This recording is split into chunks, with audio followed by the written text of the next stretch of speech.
My wife asked me at 2 a.m. if I wanted a divorce. It wasn't about cheating, and it wasn't about falling out of love. It was because she didn't believe we'd ever be able to retire. That night, we sat at the kitchen table with our bills spread out. Mortgage, credit cards, health insurance, and the kids' tuition covered every inch. She calculated everything slowly, meticulously, like taking inventory of a corpse. Then she looked up at me and said something I'll never forget. If something happens to you now, I'm done for life. I wanted to argue, to say I've been working my ass off, to say I stay late, put up with my boss, and endure the commute. But when I opened my mouth, I realized my effort meant nothing. It meant absolutely nothing against the pile of bills in front of us. I am 52. I have a job, a house, and a car. On the outside, people think I'm doing really well, but only I know the truth. I don't even have the right to quit. We crunch the numbers, and if I stop working now, we survive 18 months. If something goes wrong like illness or layoffs, it is a total collapse. The cruelest part is not that I haven't earned money. Every single dollar I've made has already been claimed by someone else. The bank wants my house, and the company wants my time. The insurance companies are just waiting for me to get old. As for me, I have gotten absolutely nothing.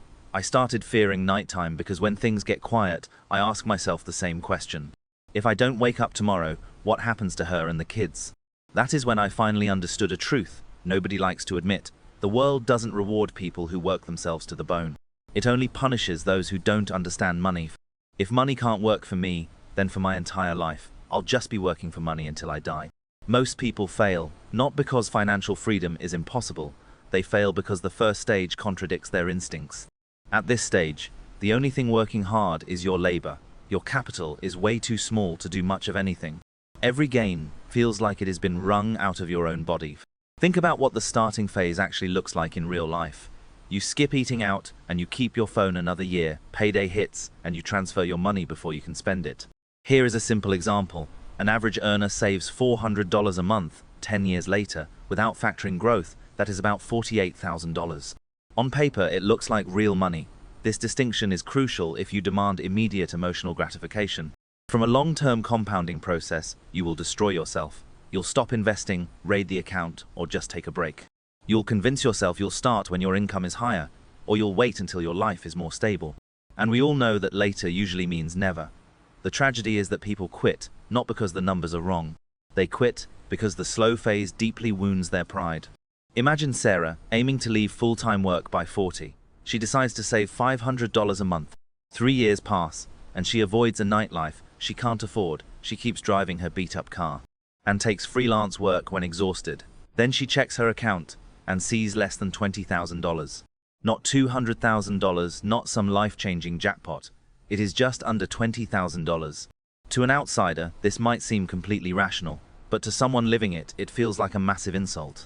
Years of discipline, and this is the payoff. Meanwhile, everyone else looks like they're enjoying life, while she is building something so small that no one notices. At this point, destroyed wealth plans outnumber market crashes. Because the pain isn't the number itself, it is the story attached to it. Maybe I started too late, or maybe I don't earn enough. Maybe this only works for people who are already rich. Maybe I'm sacrificing my life and will never see results. Once this story locks in, people just stop. Not because the system failed them, but because they misunderstood what the first few miles feel like. So if your progress feels embarrassingly small, it doesn't mean you're failing. It likely means you've reached the part where almost everyone quits. If you've ever stared at your balance and thought, all this effort for this little, you're right at the spot where illusions hit the hardest.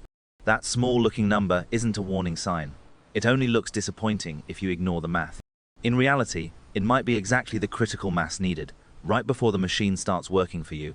The early stage is brutal, because every dollar comes from you, your time, your restraint, the coffee you didn't buy, the trips you skipped, and the automatic transfers you forced, even when your bank account looked incredibly ugly. Then quietly, the structure changes, and your money starts making money. Once that happens, the scoreboard no longer reflects only effort. It finally begins to reflect real momentum. This is the bridge most people never cross. Not because they're wrong, but because they quit too early. They quit before the numbers can actually defend them. So the real question isn't why your balance is still so small. It is about how far you are from compounding becoming visible. Once you recognize this tipping point, the process stops being mysterious. It just becomes entirely mechanical. There is a simple rule: divide 72 by your average annual return. The result roughly tells you how many years it takes to double. If your investments earn 10% per year, 72 divided by 10 is about 7 years. This isn't a promise, it isn't a fantasy, it is a ticking clock. Look at how it changes the story people tell themselves. Start with $50,000, and in the first cycle of 7 years, you are close to $100,000. Still not life-changing for many. Even a little insulting compared to the patience required. Second cycle, another 7 years, you hit $200,000. Third cycle, you reach $400,000, the same amount of time, but the jumps are completely different. The first doubling added $50,000, the second added $100,000. The market hasn't suddenly become generous, the base just grew. This is why people resist emotionally, even when they understand it logically. Early progress feels like drops in a bucket. Later, the same process changes your entire perception of work. What was invisible becomes measurable, and what seemed random becomes predictable. You stop checking apps for reassurance, and you start tracking cycles. This is why missing a compounding cycle isn't just slower, it can literally double your entire timelines. It is the difference between being 45 with options and being 60, still chained to a paycheck. Time lost isn't trivial. It fights you with the same force as compound interest. For example, $50,000 over 4 doubling cycles. It goes to $100,000, then $200,000, then $400,000, then $800,000, and over $1 million with one more cycle. Same principle, repeated. No miracles, no secret assets, just more cycles captured over time. Here is the truth most people miss. Working harder doesn't automatically make you freer. 2 people can wake up at the same time and endure the same fatigue, skip the same dinners, and end up in completely different financial realities. Put the numbers in plain view. $4,000 monthly income, save 10%, which is $400 per month. 1 year is $4,800, and 10 years is $48,000. At 10% annual growth, that is about $77,000. This isn't failure, but it is a serious warning. Most people's default path isn't designed to buy back your time. It moves you forward, but slowly enough that the calendar still controls you. Compare with someone who increases income, but refuses to inflate their lifestyle. Same world, same 10 years. Instead of letting every raise vanish into better consumption, they live on $3,600. Income grows to $10,000, but expenses stay locked. Extra money stops being a reward and becomes acquisition capital. Over 10 years, that account can reach $193,000. Not because they're nobler or worked 10 times harder, but because they fundamentally changed their ownership.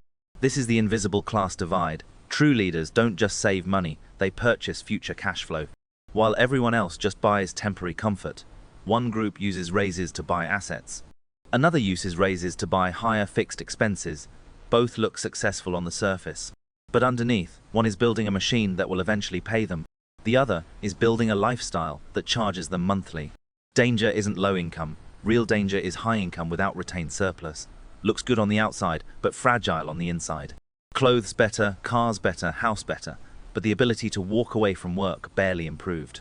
Here is the solution for every raise, bonus, or side hustle income. In the next 12 months, it should be automatically invested before you touch it. Not after you celebrate, and not after a dinner out. Do it immediately, mechanically, boringly, and without willpower. Most financial plans fail, not from lack of ambition, but from the few days between earning more and deciding what to do. Because that is exactly when lifestyle, inflation, sneaks in. The trick is to treat raises as new employees in your financial system. You need to assign them a role immediately. Otherwise, they just disappear in random consumption. Put them in investments, and they start working and compounding. Long after the excitement of the raise fades away. Old income maintains your current lifestyle, and new income builds the next. Attack and defend simultaneously. Earn more, but refuse permanent expenses. The rhythm of time shifts. More investment means more share and more future income. It means more doubling cycles working for you. The right question isn't how do I work harder to save? It is which future raise, bonus, or side hustle income do I need to guard from myself? Answer honestly and automate it. You'll achieve what most never do, separating income growth from lifestyle growth. Next step, ensure that protected money flows into a solid structure, one capable of surviving the real market, not just optimistic scenarios. Many fail at the finish line, thinking financial independence means they can stop paying attention. But the exact opposite is true. Protection isn't boring, it is the oxygen that keeps the machine alive. Diversify your assets, currencies, and regions. Keep a buffer in stable currencies like euros or Swiss francs. It won't look glamorous, but it prevents a single system collapse. It stops it from completely wrecking your life. True resilience isn't chasing more. It is ensuring a bad decade doesn't erase a disciplined one. Think of your financial system as a car for long trips. Growth is the engine, and income is the fuel line. Stability is your brakes and steering. All three are absolutely essential. Otherwise, you're not running a wealth machine. You're gambling in disguise. When these layers work together, real change happens. You don't need markets to be friendly every month. You just need structure to let compounding do its job. Even when work becomes optional, don't spend all investment returns. Reinvest 10 to 20% to give your future self oxygen, beating inflation, keeping your assets alive, and not aging under cost pressures. This isn't a promise of overnight wealth or a fantasy retirement. The promise is that if built consciously, you gain something rarer than hype, the choice to step back without panic. Time to respond when work or the economy turns sour. The confidence to say, I don't have to make the next decision in fear. This is the real reward, not sports cars and not screenshots. It is a life with an exit.